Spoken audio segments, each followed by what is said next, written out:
탄핵 반대 집회를 주도했던 태극기와 십자가의 동맹을 보면서 자괴감을 느끼는 기독교인들에게 기독교는 민주주의를 싫어하는지, 아예 관심이 없는지, 아니면 기독교도 민주주의를 지지하는지 답답하고 궁금한 시민들에게 호모 요쿠스의 저자 이병주 변호사가 시원한 질문과 명쾌한 답변을 제시합니다. 박근혜 사태와 기독교의 문제, 기독교인들에게 민주주의는 무엇인가? 도서출판 대장간. 인생을 보고 세상을 보라. 롯데카드 무브컬처 라이프 사진전. 역사에 각인된 기념비적인 순간. 거대한 존재에 맞선 인류의 도전. 어두운 시대를 밝혀낸 20세기의 영웅들. 삶과 역사가 만난 그곳. 라이프. 생명이란 이름에 담긴 900만 장의 역사. 롯데카드 무브컬처 라이프 사진전. 예술의 전당. 텍스토머 정품을 꼭 확인하세요. 우리 집 방충망 바꿨어요. 미세벌레 덤벼봐 먼지 모두 덤벼봐 촘촘해서 촘촘만 방충망은 촘촘만 예쁘고 통풍까지 좋아요. 방충망은 촘촘만 주식회사 텍스토머. 텍스토머 정품을 꼭 확인하세요. 우리 집 방충망 바꿨어요. 미세벌레 덤벼봐 먼지 모두 덤벼봐 촘촘해서 촘촘만 방충망은 촘촘만 예쁘고 통풍까지 좋아요. 방충망은 촘촘만 주식회사 텍스토머. 새벽 2시에 깨어났나? 딱히 고민이 있어서 그런 건 아니다. 새벽 5시에 일어났나? 새벽 6. 아우, 이 인간이 잠도 못 자게 화장실을 들락거려. 남성 활력과 전립선 건강 하루 한 알로도 충분합니다. 소팔메토, 옥타코사놀, 아연, 비타민 A, D, E까지 하루 영양 기준치 100%를 꽉 채운 메가셀 남자의 활력. 지금 바로 인터넷 검색창에 메가셀 남자의 활력을 검색해보세요.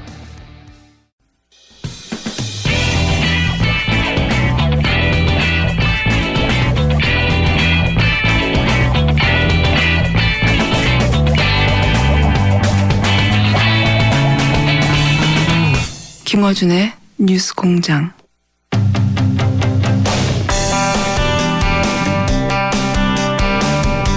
북한이 또다시 미사일을 쏘아 올렸습니다. 북한의 의도, 정세, 더불어민주당 홍익표 의원 연결해 짚어보겠습니다. 안녕하세요, 의원님. 예, 안녕하세요. 홍익표입니다. 네, 미국에 계실 때 문정인 특보 발언 논란으로 크게 화제가 됐을 때 저희가 너무 짧게 연결해가지고, 네. 예. 그때 너무 짧아서. 네. 얘기는 다 한 것 같습니다. 중요한 얘기는. 그렇습니다. 예. 그 이야기는 저희가 스튜디오에 한번 오시면 뒷담화로 한번 재밌는 이야기가 많을 것 같아서 짚어보기로 하고요. 자. 예. 오늘은 그 북한, 현재까지는 북한의 주장입니다. ICBM을 쏘아 올렸고, 예. 그리고 뭐 여러 가지 얘기를 북한이 했습니다. 우선 가장 궁금한 것은 러시아는 이게 ICBM이 아니라고 하고, 예. 일본은 결론을 못 냈는데 현재 우리 당국은 이 발사체를 어떻게 규정하고 있습니까? 일단 한국하고 미국 당국은 일단 ICBM으로 보고 있는 것 같습니다. 예. 지금 북한이 발표한 대로 따르면 정점고도 그 고각 발사를 해가지고 2,800km 이상 올라갔고요. 예. 그다음에 그리고 한 40분간 비행을 해서 한 900km 이상 날아간 건데 이거를 그 일반적인 정상적인 그 각도로 발사한 것 표준 각도로 그 고려한다면 한 7,8,000km 이상 날아가는 거로 보기 때문에 네. 대륙간 탄도 미사일로 일단 간주가 되는 것 같습니다. 물론 아직 이게 정상적인 발사체가 아니라 아주 특수하게 고각으로 발사한 거기 때문에 그런 뭐 표준각으로 발사했을 때 얼마큼 갈지는 또 확인해봐야겠지만 현재로서는 북한이 스스로 그 발표한 ICBM의 성공적 발사라는 측면에서는 한미 양국은 일단은 그 인정을 하고 있는 것 같습니다. 그 내용에 대해서는요. 고각이라고 하면 예, 뭐 거의 수직으로 발사했다 이런 얘기죠. 예. 그렇습니다. 왜냐하면 이 북한 주변에 인접 국가들이 있기 때문에 네. 잘못하면 그 인접 국가에 영향을 줄 수 있기 때문에 최대한 고각 발사를 하는 것으로 지금 보입니다. 알겠습니다. 현재 우리 당국은 이것이 ICBM이 아니냐 이렇게 뭐 잠정적이긴 하지만 그렇게 분석하고 있다는 얘기고요. 예. 자, 근데 ICBM 기술 자체는 이미 60년 전 기술이기 때문에 그 기술이 대단하기보다는 이게 이제 어떻게 전략적으로 외교적으로 영향을 미칠까 이게 중요한 것 같은데요. 네. 북한은 이렇게 이렇게 보시면 될 것 같습니다. 일단 ICBM 기술을 갖고 있는 나라가 많지는 않습니다. 네. 일단 북한이 ICBM이라고 할 때에는 그 발사체의 그 능력, 그다음에 그 고각으로 발사할 수 있는 능력하고 그다음에 대기권의 진입 능력, 그다음에 그렇죠. 대기권에서 다시 이 지상으로 떨어질 때 진입할 수 있는 능력 등을 포괄적으로 해서 기술인데 이런 그 ICBM 가지고 있는 기술이 많지는 않습니다. 다만 지금 말씀하신 것처럼 ICBM이라는 것은 지금 어느 나라든 그 냉전 시대 때부터 서로들 갖고 있었던 기술이기 때문에 이 군사 기술적 측면보다는 ICBM이라는 것은 굉장히 전략적 자산이라고 표현합니다. 예. 우리가 흔히 전략적 자산이라고 할 때에는 단순한 군사적 무기 이상의 안보적 그 측면, 그다음에 외교 안보적 측면에서 매우 중요한 의미를 갖고 있다고 말씀드릴 수 있겠습니다. 그래서 저는 이제 궁금한 것이 이게 몇 킬로미터로 날아갔다 이거보다는 북한이 왜 이런 전략 혹은 외교적 뭐랄까요 제스처를 취하느냐, 북한의 의도가 뭐냐. 물론 기술을 만방하게 정하고 자신들의 자신감 혹은 자존감을 내보이는 측면이 있겠습니다만 지금 당장 한미 정상회담이 3일 전, 4일 전에 있었고, 예. 그리고 이제 한미가 공동 보조로 북한을 압박할 것이 이제 틀림없는 상황에서 이 발사가 가지는 어떤 전략적 외교적 의도는 무엇일까? 이건 어떻게 보십니까? 우선 김정일 시대와 김정은 시대의 그 전략이 좀 바뀐 것 같다 이런 생각이 듭니다. 네. 과거 이제 김정일 시대의 전략이라는 것은 핵이나 어떤 그 대륙간 탄도미사일, 미사일 기술을 그 개발을 완료하지 않은 채, 물론 그 당시 북한이 아직 그런 이 기술 수준이 거기에 미치지 못한 측면도 있겠지만, 일단은 그런 그 핵이나 미사일을 개발할 가능성을 열어놓고 그 자체를 협상 전략으로 활용했다고 본다면, 김정은 시대의 외교 전략은 전략적 자산을 확보한 이후에 그러니까 소위 핵보유국이나 또는 대륙간 탄도미사일 기술을 확보한 전략적 자산을 보유한 상태로서 한국과 미국, 특히 미국과 대화에 나서겠다. 이게 좀 차이점이 있는 것 같아요. 그러니까 과거에는 그러한 기술을 보유할 건지 말 건지가 하나의 협상 카드였다면 이제는 보유한 상태에서 서로 핵 군축 협상이라든지 아니면 양국 간의 관계 정상화 문제를 동등한 입장, 최소한의 완벽하게 북한과 미국이 동등하기는 쉽지 않겠지만 어느 정도는 균형 잡힌 입장에서 대화하겠다. 이게 김정은의 전략이 아닌가 생각됩니다. 그러니까 가장 첫 번째 메시지는 지금까지 이제 대북 제재들 그런 제재로 우리를 꺾을 수는 없고 우리를 대등한 협상의 주체로 인정해야 한다 이런 메시지가 첫 번째 아닐까 싶은데요, 저도. 네, 맞습니다. 제가 말씀드린 게 그런 의미죠. 그러니까 지금 계속 사실상 대화다운 대화가 없었죠, 북한 입장에서는. 예. 그 오바마 정부 내내 사실은 전략적 인내라고 했지만 전략적 인내에서 그 제재만 있고 대화다운 대화가 없었고 트럼프 정부에서는 최대한의 그 제재와 대화의 가능성을 열어놨지만 아직 대화가 제대로 이루어진 적은 없지 않습니까? 예. 그다음에 한국 정부 물론 문재인 정부가 출범한 지 얼마 안 되지만 그 대화와 제재를 병행하겠다고는 얘기는 하지만 대화의 어떠한 구체적인 대화의 어떤 그 수단이랄까 접근 방법에 대해서는 아직까지는 구체적으로 밝혀진 바는 없습니다. 그것이 주무장관인 통일부 장관이나 외교부 장관 임명이 늦어지면서 그런 면도 있었겠지만은 그러다 보니까 북한 입장에서는 그 대화 그 기존의 그 대북 정책 즉 미국과 한국 또는 국제사회가 해왔던 제재나 압박 정책에서 별 변화가 없는 거 아니냐. 그러한 어떤 의구심을 갖고 이번 그 ICBM 개발을 미사일 실험을 단행한 것이 아닌가 이렇게 생각됩니다.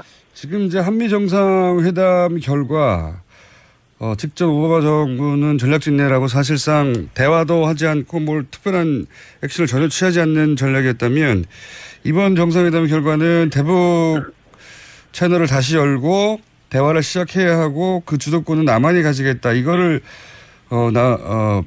우리와 미국이 합의를 했다 이런 의미가 있는 거 아니겠습니까? 예. 그런데 이제 이 미사일 발사 때문에 남한이 주도권을 잃을 것이다 이런 분석이 어제 언론을 통해서는 제기가 됐는데 이 대목은 어떻게 보십니까? 그거는 그렇게 한미 양국의 합의가 어떤 이러한 사건을 한 가지 사건 물론 이게 단순하거나 아주 가벼운 사건은 아닙니다만 이러한 사건을 염두에 두지 못하고 그렇게 합의했다 이렇게 보진 않습니다. 좀 더 그러니까 최소한 한국에게 운전대를 맡겼고 그다음에 제재와 대화를 병행하겠다는 것에 한미 양국이 합의했을 때에는 일정 기간 그러한 정책의 기조가 지속될 가능성이 높다고 보셔야겠죠. 다만 지금 문제는 그러한 대화를 아직 대화가 재개조차 되지 않고 있는 시점인데 북한이 그 장거리 로켓 미사일 실험을 함으로 인해서 도리어 그 대화를 할 수 있는 시기와 어떤 조건이 매우 어려워진 측면이 있다고 볼 수 있겠습니다. 그런 측면이 지금 한국 정부에게 부담이 된다 이런 지적은 가능하겠지만 우리에게 왔던 대북 정책의 주도권이 금방 상실돼서 다시 미국이 가져간다 이렇게 얘기하는 건 너무 과도한 해석이고 한미 양국의 정상회담의 합의를 너무 가볍게 평가하는 거 아니냐 이렇게 생각됩니다. 대북 채널의 주도권을 이제 남한이 계속 가진다고 한다면 그러면 그 지금까지 드러난 그 문재인 정부의 대북 전략이라는 건 압박도 하지만 대화도 다시 시작해야 한다 이거 아니겠습니까? 두 개를 병행해야 된다고. 그렇습니다. 예. 근데 지금 이 상황에서 대화 재개를 하기 위해서 우리가 꺼낼 수 있는 카드가 뭐가 있을지 혹은 북한이 남한의 남한의 어떤 대화 제의를 받아들일지 이런 건 어떻게 전망이 됩니까? 어떻게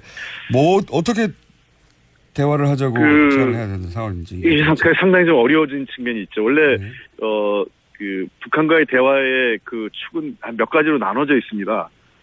하나는 남북 간의 인도적 또는 그 사회문화 교류 차원에서의 남북 간의 대화가 하나 있을 수 있고요. 네. 그다음에 두 번째 채널은 북미 간에 있습니다. 북미 간의 그 소위 그 관계 정상화와 핵 미사일 문제를 포괄하는 대화 채널이 있고, 그다음에 세 번째 대화 채널은 역시 그 남북 간에도 이 가능한 얘기인데 이거는 남북 간에 예를 들면 그 군사분 개선 내지는 군사분 개선의 긴장 완화하고 서해에서의 평화 문제 이런 그 군사적 의제가 있을 수 있고요. 하나 더 나가서 의제가 있다면 이제 다자간 의제가 있을 수 있습니다. 육자회담 틀 안에서의 뭐 3자, 4자 내지는 육자회담을 포괄하는 이러한 형태의 대화의 틀이 있는데 현재로서는 육자회담이 당장 가동되기가 쉽지 않고 그다음에 북미 간의 대화가 그 어려운 상황에서 남북 대화가 모멘텀을 연다면 아까 말씀드린 것처럼 군사분 개선 중심으로 또는 서해상에서의 긴장 완화와 인도적 사회적 문화 교류의 차원에서의 대화가 먼저 시작될 가능성이 높겠죠. 그렇게 대화 재개를 그 가능성을 모색을 하면서 단계적으로 북한에게 그 육자회담 참여나 미국과의 어떤 전략적 자산, 소위 얘기해서 핵과 미사일 문제를 둘러싼 미국과의 대화에도 진정성을 갖고 좀 더 적극성을 갖고 나올 수 있도록 유도해가는 방안이 우리가 운전대를 쥐고 있는 상태에서 할 수 있는 어떤 그 현실 가능한 접근이 아닐까 생각을 하고 있습니다. 북핵 문제가 더 엄중해질수록 오히려 남북 대화가 필요하다. 이게 이제 문재인 정부의 기조인 것으로 알고 있는데 그러면 네네. 이럴수록 아주 구체적이고 단순하게는 판문점 채널부터 빨리 복원해야 된다. 이런 주장도 있거든요. 예, 맞습니다. 그래서 아까 제가 말씀드렸던 그 사회적 문화 경제 교류란 대화가 한 축이 있고 또 하나는 그 군사분 개선, 서해상을 포함한 군사분 개선의 긴장 완화 얘기하지 않습니까? 네. 지금 현재는 그런 그 군사분 개선상의 남북 간 그 대화 채널, 그러니까 최소한의 연락망마저 단절되어 있는 상태입니다. 네. 그래서 이건 매우 불안정한 상태이기 때문에 그런 대화 채널, 그러니까 통신 수단부터 복구해서 그 물리적 충돌이라든지 또는 안정적 우발적 충돌을 예방할 수 있는 그러한 대화부터 시작을 해야 되죠. 그런 대화가 저는 그 낮은 차원에서 높은 차원으로 올라가고 또 사회문화적 교류 차원에서도 좀 더 우리 한국 정부의 입장 또는 국제사회의 어떤 여러 가지 그 우려나 또는 제안을 전달할 수 있는 인물들이 북한을 방문하는 게 매우 중요하다고 생각합니다. 지금 현재는 남북 간의 대화는 물론이고 북한의 인식을 북한이 도대체 어떤 생각을 갖고 있는지, 북한이 무슨 의도를 갖고 이러한 그 도발적 행위를 하고 있는지에 대해서도 사실은 정확하게 우리가 판단을 할 수가 없어요. 그래서 과거와 같은 인적 교류는 매우 중요합니다. 그래서 과거 전직 장관이라든지 또는 북한에 대해서 어느 정도 이 대화의 채널을 참여할 수 있는 가능성이 있는 분들의 북한 방문이라든지 제3국에서의 북한 인사들과의 그 만남은 현재 우리가 할 수 있는 매우 효율적인 카드, 협상 카드나 또는 대화 전략이 아닐까 저는 생각하고 있습니다. 제가 듣기로는 저는 그 정도일 줄 몰랐는데 남북 간 대화 채널이 없어졌다고 해가지고 저는 이제 공식적인 그 교류 채널은 없지만 최소한 뭐 한 라인 정도는 있는 줄 알았는데 그것마저 없어서 무슨 예를 들어서 북한 어선이 표류해서 어민들이 떠내려오면 다시 그분들을 되돌아가게 하는 것도 다른 채널이 없으니까 그 판문점 혹은 뭐 휴전선 근처에서 그 마이크를 대고 대북 방송하는 마이크에 대고 어디로 나와라 이렇게 대화하고 있다면서요? 휴대용 확성기 같은 걸 들고 말을 전달을 하는 겁니다. 그럼 전화 채널 하나 없으니까 지금 서로 마이크 들고 하는 거잖아요. 지금 원시 시대로 돌아간 거 아닙니까 지금? 뭐 완전히 이제 지금 우리가 뭐 휴대전화로도 통신할 수 있는 시대인데 지금 황당한 일이 벌어지고 있는 거죠. 그래서 휴대용 확성기 들고 서로 얘기하고 받아 쓰고 또 전달하면 우리도 받아 적고 뭐 이런 형태를 하고 있기 때문에 이건 매우 불안정한 겁니다. 지금 아시다시피 남북 간의 지금 군사적 긴장은 매우 높은 수준이고 세계 유례를 찾아볼 정도로 군사력이 밀집되어 있습니다. 저는 중국 측이 최근에 했던 한반도 상황이 매우 엄중하다. 이 표현에 대해서는 우리가 좀 더 심각하고 무겁게 받아들여야 됩니다. 한반도를 둘러싼 지역에서 북한과의 무력 충돌은 우리에게는 거의 재앙과 같은 것이고요. 특히 뉴욕타임즈에서 대북 정책에 그 현재로서는 마땅한 카드가 없다라고 하는 그 기사를 봤는데 그 기사는 매우 우리에게 시사하는 바가 큽니다. 기존의 제재도, 그다음에 대화도, 또 압박도, 중국의 동참도, 또 군사적 수단 이런 모든 한 5가지 수단을 검토해봤지만 그 어느 것도 효율적이지 않다라고 지금 그 분석을 하고 있거든요. 그 얘기는 5가지 모두가 효율적이지 않지만 5가지 모두가 다 필요하다는 의미 있다고 생각을 합니다. 그래서 저는 이번에 좀 더 이 상황 자체를 좀 무겁게 받아들여야 한다고 생각을 해요. 그러니까 너무 이 군사적 옵션이라든지 또는 제재와 압박이 유일한 방법이다 이렇게 얘기하는 것보다는 우리가 쓸 수 있는 가용한 수단을 다 총동원 하는 필요가 있다 이렇게 생각을 합니다. 알겠습니다. 지금 우리 일반 국민들이 피부로 느끼지 못하시겠지만 사실은 그동안은 서로 아무런 대화 없이 그냥 압박만 하고 있었고 정책이랄 게 없었죠. 그냥 압박만 하고 있었는데 그렇습니다. 이럴 때일수록 더더욱 대화 채널이 필요하다. 한마디로 요약하면. 그 대화 채널도 필요하고요. 이번에 한미 정상회담에서 가장 큰 중요한 합의는 어쨌든 우리 한국 정부의 주도성에 대해서 미국으로부터 인정을 받은 거거든요. 합의해낸 거고요. 그러니까 그 얘기는 과거 우리의 대북 정책이나 외교안보 정책은 그저 미국 따라가기밖에 없었죠. 미국에게 코드를 맞추는 것. 근데 미국의 이해가 분명히 얘기하지만 한미동맹이라는 차원에서 이해를 같이 한 측면도 있지만 초기 단계에서 워싱턴의 생각과 서울의 생각은 다를 수 있습니다. 그 다른 측면에서 우리가 일정 정도 주도성을 갖고 워싱턴을 설득해서 북한 문제를 풀어나가는데 우리의 입장, 우리의 생각을 전달하는 것은 매우 중요하고 저는 한미동맹이 그런 차원에서 서로의 의견을 관리하고 조정하고 통합할 수 있는 현재로서는 충분한 역량을 갖고 있고 그것이 한미 정상회담에서 확인됐다고 생각합니다.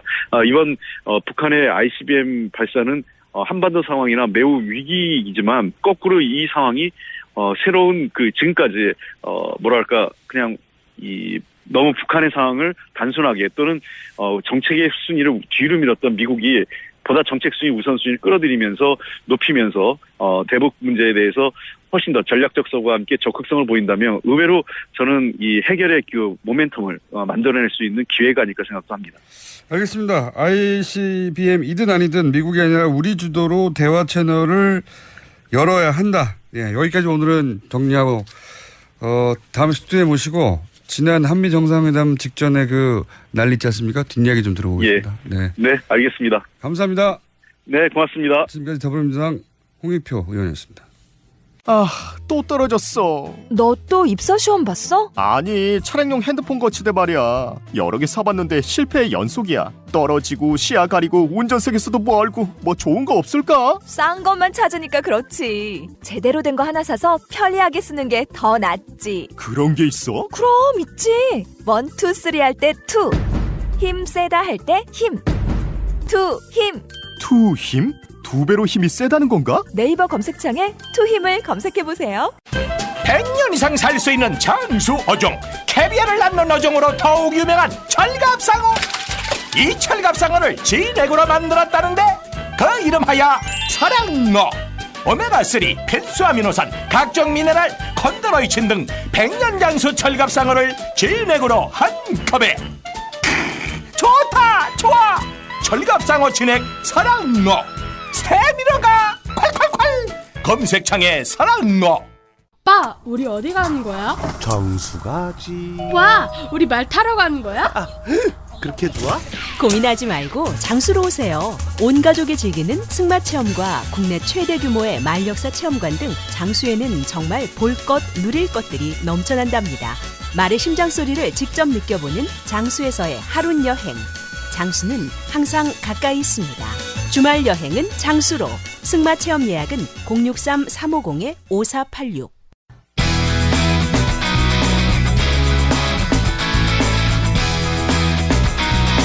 자, 뉴스공장에서 가장 별명이 많은 분입니다. 예. 악마부터 시작해가지고 지난주에 한참 별명 가지고 얘기하느라고 내용도 제대로 전달을 못하는 경우가 그걸 돼 있었죠. 그 얘기를 하시면서 왜 저를 그렇게 쳐다보세요? 제가 그랬어요? 아니 제가 그랬어요. 네. 내용이 뭐 그렇게까지 중요하냐? 제 잘못이 아니었죠. 순간적으로 떠오르는 각종 아이디어들을 다 토해내야 된다. 그 아이디어라는 게 뭐 결국 뭐 중손이 어쩌니 그런 그게 재밌으셨어요? 중소마왕. 네. 중소마왕 정도로 해놓고요. 양지열 변호사님 나오셨는데 오늘 주제는 뭡니까? 어제 이제 이재용 삼성전자 부회장에 관한 재판이 있었는데 뭐 재판은 계속되고 있는데 안종범 전 수석이 증인으로 출석을 했었죠. 그래서 특검에서 7시간 가량을 증인 신문을 했고 이어서 변호인단이 반대 신문을 했는데 신문 시간이 부족해서 오늘 오후 2시에 다시 부릅니다. 그러니까 같은 증인에 대해서 이틀 계속해서 할 정도로 그러기는 잘 안 하는데 처음인 걸로 지금 이재용 부회장 사건에서는 처음인 걸로 그렇게 알려졌고요. 어제 뭐 법정이 그야말로 사우나가 됐었대요. 그러니까 사람이 너무 많이 몰려서 그러니까 지금 417호 대법정 하나 있는 거는 이제 전 대통령이 쓰고 있지 않습니까? 그러니까 좀 밀려서 소법정에서 하고 있는데 계속해서 소법정. 에어컨 능력에 대한 지적입니까 지금? 아니 그건 아니고 그만큼 이제 세간의 관심사 뭐 삼성 관계자들 취재진들 많이 몰려가지고 소법정이면 50명도 채 안 들어갈 텐데. 그렇죠. 그러니까 그럴 만했죠. 중앙냉방이라. 제가 자주 앉아서 알죠. 근데도 앉아보고 작은데도 앉아보고. 저기 공장장에 앉을 때는 사람이 그렇게 몰리진 않았잖아요. 무슨 소리 꽉꽉 찹니다 항상. 그래요? 자랑스러우세요? 아니면 기자들 잡혀가나 안 잡혀가나 모르고. 자, 한 번도 잡혀간 적 없다. 다시 말씀드리고. 근데 이게 여기서 우리가 이제 종범실록이라고 계속 주장하고 있는 안종범 수척의 증거 능력을 가지고 다퉜다면서요. 63권에 이르는 그야말로 꼼꼼한 메모, 그러니까 박 전 대통령이 기록을 한 부분이 있고 거기에 더 나가서 본인이 정리한 내용까지 들어있는 수첩인데 거기 굉장히 여러 가지 얘기들이 들어있을 거 아니에요. 그렇죠. 그 중에 어제 집중적으로 이제 그 삼성과 관련된 부분에 대해서만 특검과 변호인단이 이제 그걸 가지고 집중 추궁을 했는데 문제가 좀 생겼어요. 어떤 문제가 생겼습니까? 그러니까 순서가 첫 번째로 이거를 증거로 쓸 수 있느냐를 다투고 그다음에 쓸 수 있다면 이게 과연 믿을만 하냐를 다투어야 되는데 일단 변호인단에서 이걸 아예 증거로 쓸 수 없다는 주장부터 하고 시작을 했어요. 이재용 부회장 쪽에 변호사들 굉장히 유능한 분들이기 때문에 그렇죠. 형사사건 전문가들이니까. 그리고 이제 뭐 돈이 부족합니까 뭐가 부족합니까 최고의 변호사들도 구축했을 거라고 보는데 그래서 기발한 법논리나 혹은 빈틈이나 혹은 뭐 생각지 못했던 걸 잘 들고 나올 거라고 저는 생각을 하고 있어요. 저도 어제 이제 언론 기사를 쭉 보다가 기사들 어디를 치고 들어왔습니까? 이런 기사들이 꽤 있더라고요. 뭐냐면 안종범 전 수석이 정말 박 전 대통령의 말안을 그대로 다 적었다. 라고 써가면서 그냥 딱 느끼기에는 이거는 뭐 어떻게 할 수가 없는 증거였구나. 완벽한 증거네. 그렇죠. 발목이 잡혔네. 그게 완전히 반전이 생길 수 있는 거예요. 뭐냐면 이른바 전문 증거라고 하죠. 들은 얘기다. 그러니까 이런 이게 들은 이야기다. 뭐냐면 이런 거예요. 예를 들어서 아니 머리가 좋아요, 확실히. 확실히 저도 이거를 이거를 그렇게 돌릴 수가 있겠구나 하는 게 법정에 근데 그 논리를 들어주면 안 된다고 저는 보는데 이런 논리인 거죠. 전문 증거라는 게 이제 그런 얘기라는 게 그렇게 치고 나올 줄이야. 증인들이 누군가 출석을 해서 예를 들어서 이런 거죠. 뭐 김호준 공장장이 고깃값을 떼먹고 도망갔습니다. 식당에서. 라고 이제 출석을 하는 거예요. 만약에 사기죄로 재판을 받고 있으면 밥값 안 내고 도망가면 사기죄거든요. 근데 그걸 그럼 양절 좋은 예네요. 예, 양절 당신이 밥이 아니라 고기 먹다가 도망간 걸로 해주세요. 예. 아, 제가 그래서 고깃값 떼먹고 도망갔다 그랬어요. 그랬어요? 예. 그게 그렇게 중요하세요. 근데 그래서 이제 제가 예를 들어서 증인으로 나선 겁니다. 그랬더니 이제 판사가 물어보는 거죠. 양절 당신이 봤습니까? 직접 봤어? 전에 들었어. 네, 그러니까 제가 본 건 아니고 예. 그때 당시에 뭐 정모 PD랑 뭐 이모 작가가 그런 얘기를 했었어요. 이게 전문이라는 건 전에 들었다는 그렇죠. 얘기입니다. 제가 본 건 아니잖아요. 전문적 할 때 전문적이 아니라. 그러니까 그럼 이제 법원에서 판사가 그러는 거죠. 그러면 당신이 보지도 않은 얘기를 어떻게 얘기를 하냐. 그러면 그걸 봤다는 정모 PD랑 이모 작가를 불러라. 그래서 그 사람들도 맞습니다. 저희가 그걸 봤고 우리가 그거를 양지열 변호사에게 얘기를 했습니다라고 했을 때야 비로소 김호준 공장장이 고깃값을 떼먹고 달아났다는 증언이 성립을 할 수 있는 거거든요. 그래서 전문은 증거로 채택 전문 증거 배제인가요? 뭐 그런 거 있지 않습니까? 그런 것도 아세요? 진짜. 제가 법조인이에요. 제가 거의. 왜냐하면 저도 전에 들은 걸 가지고 얘기를 하거나 법정에 다투거나 하는 경우가 있기 때문에 하여튼 전에 들은 거는 법정률이 떨어져요. 원칙적으로 못 써요. 원칙적으로 못 쓰고 반드시 본인이 나와서 얘기를 했는데 그럼 이걸 그대로 고수를 하면 그래? 그러면 안종범 수석이 박 전 대통령이 얘기한 걸 그대로 적었으면 박 전 대통령을 불러서 얘기했냐라고 확인을 해야 된다는 얘기예요. 본인은 안 했다고 할 거라면 그러면 안 했다고. 이게 완전히 이상해져 버리는 거예요. 그렇게 치고 들어간 겁니다 지금. 예. 그렇게. 아니 당신은 그냥 들었을 뿐이잖아. 근데 상황 자체가 보통은 그렇게 정말 사건과 관계없는 제3자가 나와서 그런 얘기를 했었을 때 저 사람 말 못 믿겠습니다 라면서 따지는 건데 안종범 수석 같은 경우는 사실상 사건의 당사자잖아요. 그리고 저는 이걸 들이대면 안 된다고 보는 게 법 정신이 어긋난다고 저는 준법조인으로서 주장하는 것이 이건 보통 어떤 사건을 목격한 사람 또는 진짜 목격했어 안 했어를 따질 때지 지금은 사건의 목격이 아니고 사건의 당사자가 말해준 걸 그대로 기록했을 뿐이잖아요. 그러니까요. 이건 전문이라고 보면 안 된다고 봅니다. 근데도 이게 어쨌든 형식적으로 놓고 보면 거기에 그렇겠죠. 해당을 하는 거예요. 그러니까 형식 논리로는 그렇게 치고 들어갈 수 있는데 그래서 법원이 이걸 받아준다고 하면 이게 하여튼 근데 가끔은 법리라는 게 이론을 만들어 놓고 거기에 실제 상황을 맞추다 보면 전혀 예상치 않은 상황에도 그 법이론이 들어맞아 드는 경우가 있는데 놓고 따지면 그런 거예요. 그래서 판사가 필요한 거 아닙니까? 그래서 이제 어쨌든 근데 특검에서는 주장을 하기를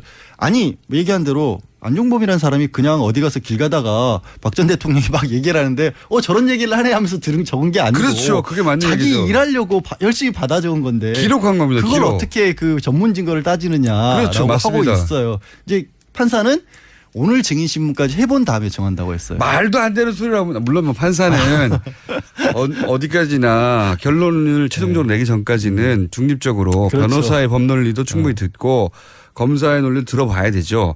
근데 저는 이 경우에는 검사가 말하는 게 너무 상식적이고 이번에는 검찰 편을 들어야 되는 거죠. 이번에는 왜냐하면은 저는 그렇죠, 사실은 그 이상의 비유가 없다고 보는데 안종범 수석이 예를 들어서 박근혜 대통령하고 이재용 부회장이 저쪽 걸어가고 대화하는 걸 내가 옆에서 들었어. 옆에서 들었어. 공원에서 앉아. 그런 목격자인데 직접 듣지는 못했고 들은 사람한테 들었어. 이럴 경우에나 전문을 들이대는 거지. 당사자가 말한 걸 기록은 기록물입니다. 이거는. 그러니까 그렇게 검찰은 주장하고 있어. 근데 이제 맞죠. 이게 만약에 증거로 못 쓰일 경우는 어떤 문제가 생겨버리냐면 다 무너지죠. 아예 수첩은 다 빼고 이제 증인으로 출석해서 한 얘기는 증거로 쓸 수가 있어요. 여전히. 그러면 정말 이재용 부회장은 석방될 가능성이 굉장히 높아지는 거예요. 근데 이재용 부회장이 석방되면요. 그러니까 이 뇌물죄로부터 벗어나면 박근혜 전 대통령부터 벗어나고요. 사실은 무너지죠. 최순실도 벗어나는 겁니다. 국정농단이 없었던 거예요. 아니 있긴 있죠. 직권남용에서 끝나겠죠. 자잘한 것들이 5년 남죠. 이하에서 끝나겠죠. 자잘한 것들 남죠. 집행유예로 나오죠. 그러면. 그렇죠. 최순실도. 그런 상황인데. 이게 말이 됩니까? 그럼 탄핵을 왜 했어요? 왜 저한테 시위를 하세요? 갑자기 촛불을 들려고 그러시네요. 여기서. 아니 저는 최근에 삼성에서 낸 물론 변호인은 최선의 법. 그러니까 뭐 변호인의 역할이니까. 그렇죠. 최대한의 법이 보호하기 위해서 노력해야 되고 영리하게 해야 되죠. 이제 결국은 판사가 잘 판단해야 되는데 최근에 왜 말세탁 관련해 가지고 말세탁이 매매 계약 해제. 처음 듣는 거예요. 매매 계약 해제는 저는 말 매매 계약 해제. 그것도 말 매매를 했는데 9개월 있다가 해지하는 건 처음 듣는. 근데 그것도 계약서를 예. 해제 계약서만 냈어요. 원 계약서가 아니라 제가 알기로는. 그럼 월 계약서에 원 계약서가 9개월 이후에도 해제할 수 있는 특약이 있거나 9개월 동안은 판매할 수 없다고 하거나 그래야 줄곧 주장할 수 있으니까. 어찌됐든 말도 안 되는 소리인데. 말까지 데리고 들어왔으니까. 말도 데리고 들어왔어요. 재구입했다고 말할 수 있는 거잖아요. 근데 충분히. 문제는 재구입했다는 걸 특검이 증명을 해야 되는데 물론이죠. 그걸 어떻게 증명을 하겠어요? 그러면 삼성은 9개월 동안 줄곧 자기 것이었다는 걸 입증해야 되거든요. 근데 쌀씨도 말은 팔아버렸어요. 이미 줄곧 자기 것이 아니었고 사실상 소유권이 이전됐다는 게 입증되는 건데 이런 얘기를 해봐야 소용없고 제가 하려고 하는 말에 특검이 해야 되는 제가 일이고. 판사가 아니기 때문에 근데 하는 말의 핵심 뭐냐면 삼성의 이 변호인단이 참 열심히도 하고 새로운 논리도 많이 개발해내고 유능해요. 분명히 저도 변호사로서 인정을 해요. 이런 여기서 전문인 등장할 줄이야. 상상도 못했어요. 저도.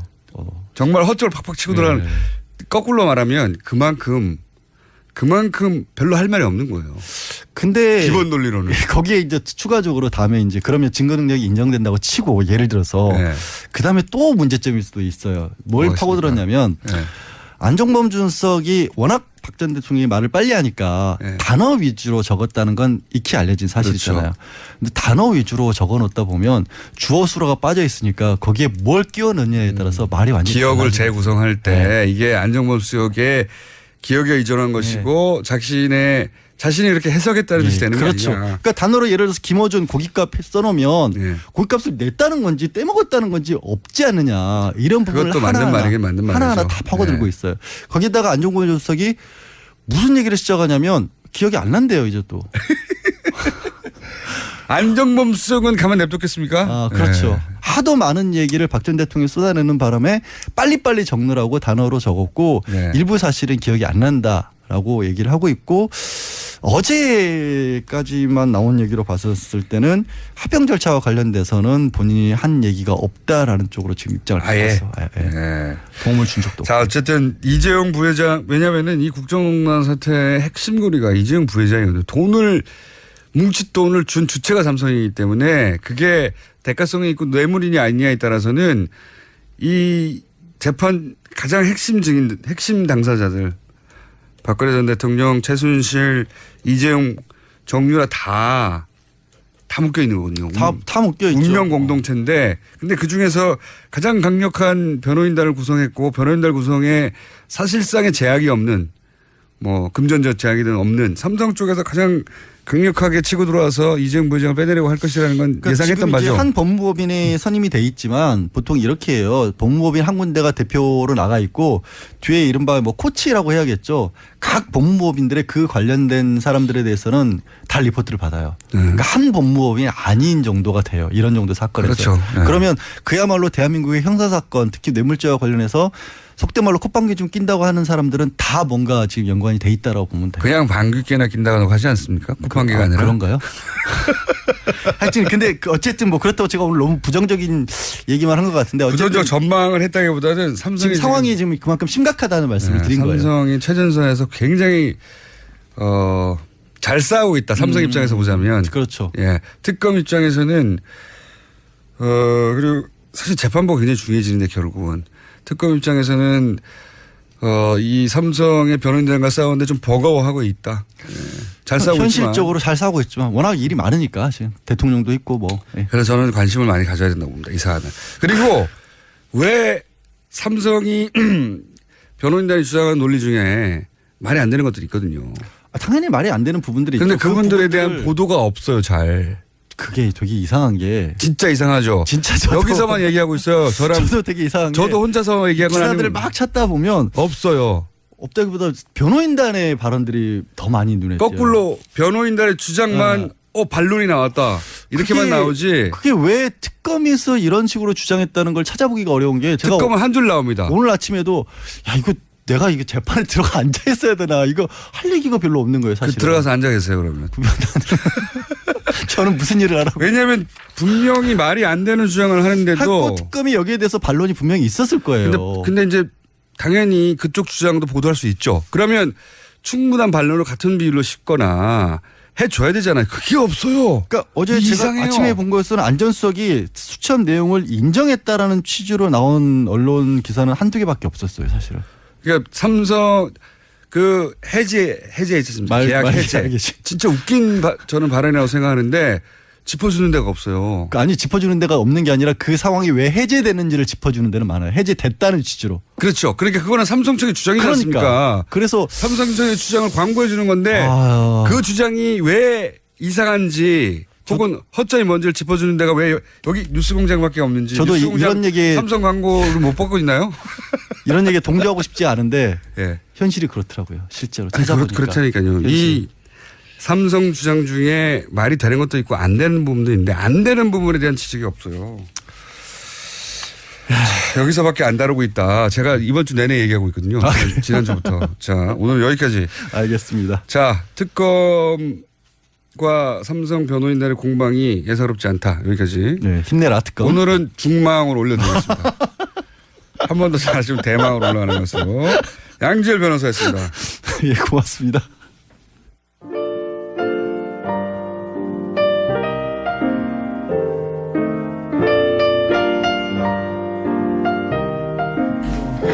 불친절한 AS.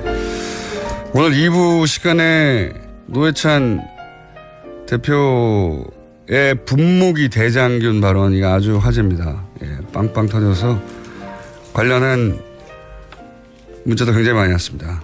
코너가 너무 짧다, 빵 터졌다, 버스 안에서 터졌다, 지하철에서 터졌다. 많이 터졌네요. 네, 터진 사태가 있었고요. 오바마 전 대통령은 혹시 비싸서 인터뷰를 못하는 건가요? 당연히 접촉했죠. 당연히 접촉하였으나, 네. 조선일보가 초청했기 때문이겠지만, 네. 그것도 이제 적지 않은 비용을 지불했을 걸로 예상되는데, 그러다 보니 타사 인터뷰는 모조리다, 예, 차단되고 있습니다. 안 해봤겠어요? 네. 송중기 씨와 송영길 씨가 10월에 결혼한다는데,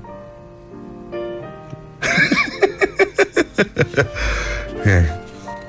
이걸 왜 줬나 했더니 결혼한다는데 5035에겐 여러모로 힘든 여름이겠네요. 네. 송중기 씨 팬이라고 했던 기억이 나네요. 그래서 이런 문자를 네, 보냈나 봅니다. 중일 아들이 김어준 공장 등 닮았다고 해서 충격을 먹었어요. 참고로 저는 아빠가 아니라 엄마예요. 그 중일 아들을 후드로 패십시오. 여기까지 하겠습니다.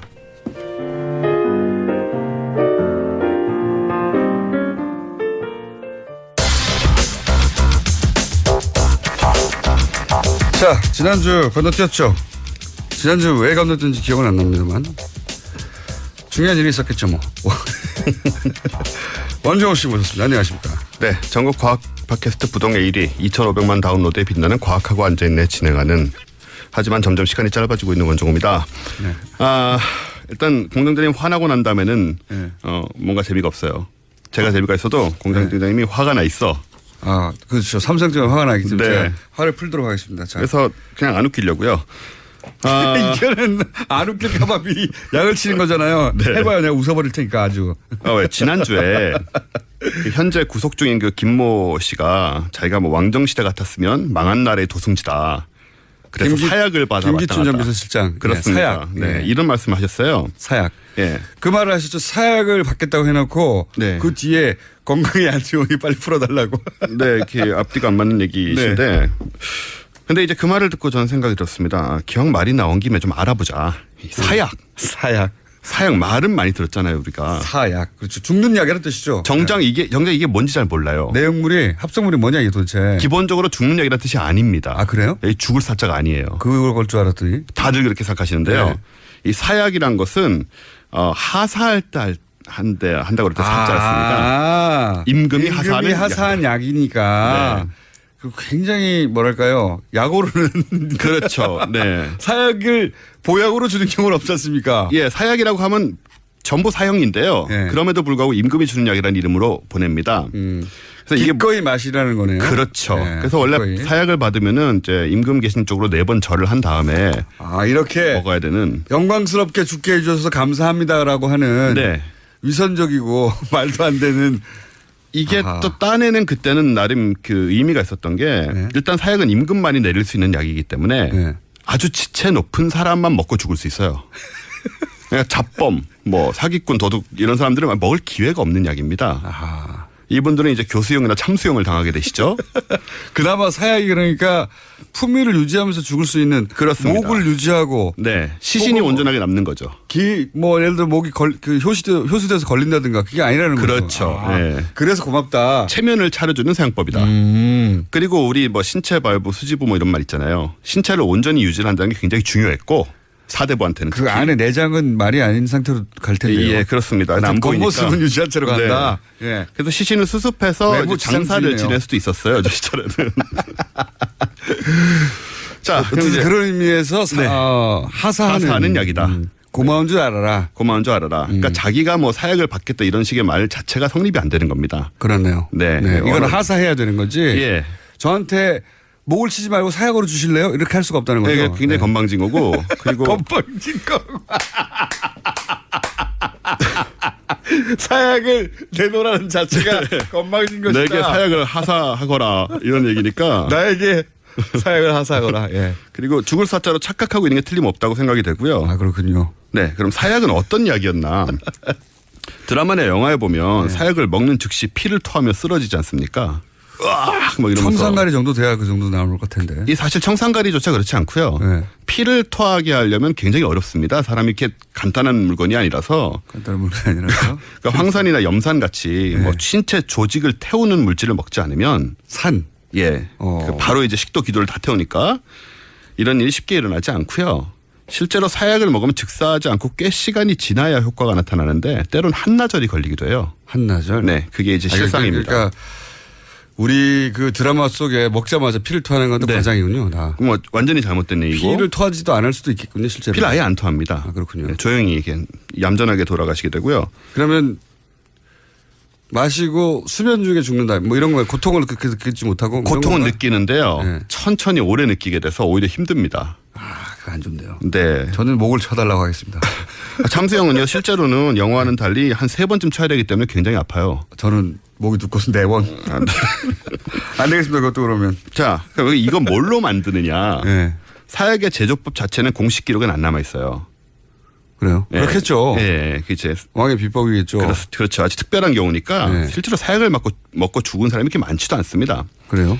근데 조정의 내의위원회에서 담당했다고만 알려져 있는데 전반적인 상황을 보면 다양한 독초들이 쓰였을 수도 있다고 보지만 우리가 사극에서 나름 익숙한 비상이란 물질이 있습니다. 비상이 뭡니까? 비상을 들고 다니다가 뭐 먹었다 이런 식의 얘기들이 나오는데 비상이라는 거는 이제 이름만 들었지 잘 모르실 텐데요. 독극물인 비소 성분이 든 돌을 데워서 그 증기를 결정으로 만드는 거예요. 즉 비소인 거죠. 그럼 독약 맞네요. 비소. 예, 비소.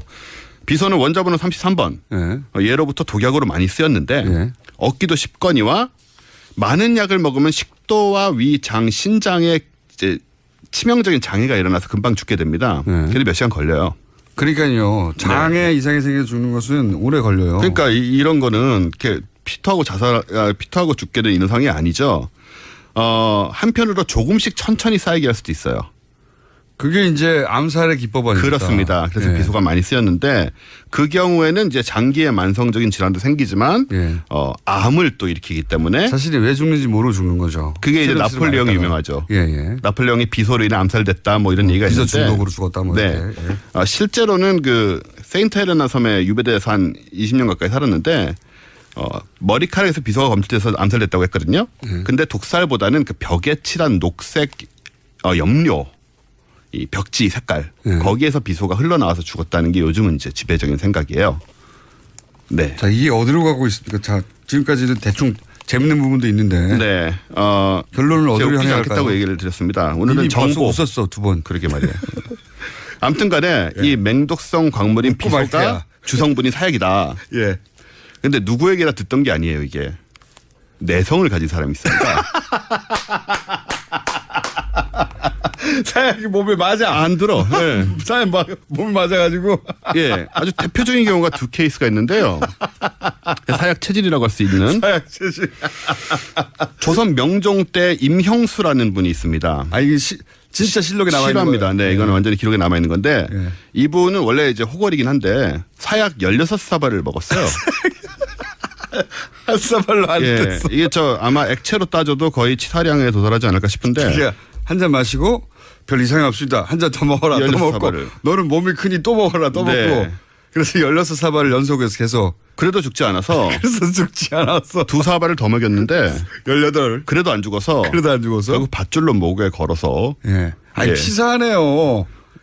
이 정도면 살려줘야 된다? 임금이 하사한 방식으로 안 되면 그걸로 끝이어야지. 예, 그게 원래 이런 일이 가끔 있어서 사약을 엄청 많이 가져가는데 이렇게 떨어지는 경우가 있어요. 그럼 다시 가서 가져오는 동안은 며칠 살 수 있었다 이런 얘기도 있습니다. 그다음에 또 유명한 분은 이제 숙종조의 송시열이라고 유명한 학자 계시죠? 아, 송시열. 네.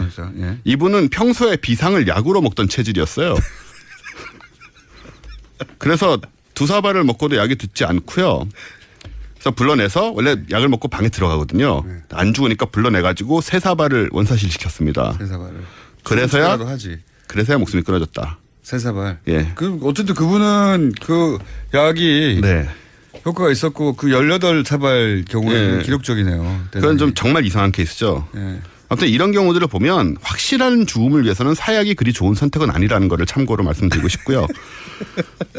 어차피 제조법도 모르기 때문에 제한할 수도 없잖아요. 그렇습니다. 우리 도구로 말하자면 사실 비소보다 훨씬 빠르고 효과적인 것이 많습니다. 흔히 청산가리라고 불리는 시와나 콸륨.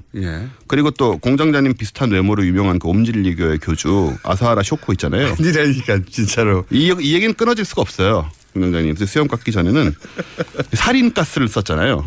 이게 살인가스가 사람 죽이는 살인가스가 아니고 살인가스입니다. 네. 살인가스입니다. 독성이 청산가리 500배 달한다. 아주 독한 물질이죠. 그러니까 어쨌든 이런 죽는 방법은 여러 가지가 있고 사약은 본인이 요구하는 것이 아니니까 핵심은 그거네요. 참고하시고 사약을 하사라는 것은 대단히 건방진 그렇습니다. 으로서 해서는 안 되는 것이다. 그런 나쁜 태도는 이제 우리가 버려야 되지 않겠느냐 그런 생각이 듭니다. 네, 사약에서 거기까지 갔습니다. 참고로 앞부분을 못 듣는 분들을 위해서 말씀드리면 김인춘 비서실장이 사약을 먹고 죽을 일이다라고 했던 멘트 때문에 이 스토리가 나왔습니다. 다만 그 말을 한 다음에 하지만 나이도 먹고 건강이 안 좋아서 내보내달라는 이야기로 이어져서 빈축을 샀던 스토리였습니다. 자, 원종호 씨였습니다. 감사합니다. 감사합니다. 김어준입니다. 내일 뵙겠습니다. 안녕.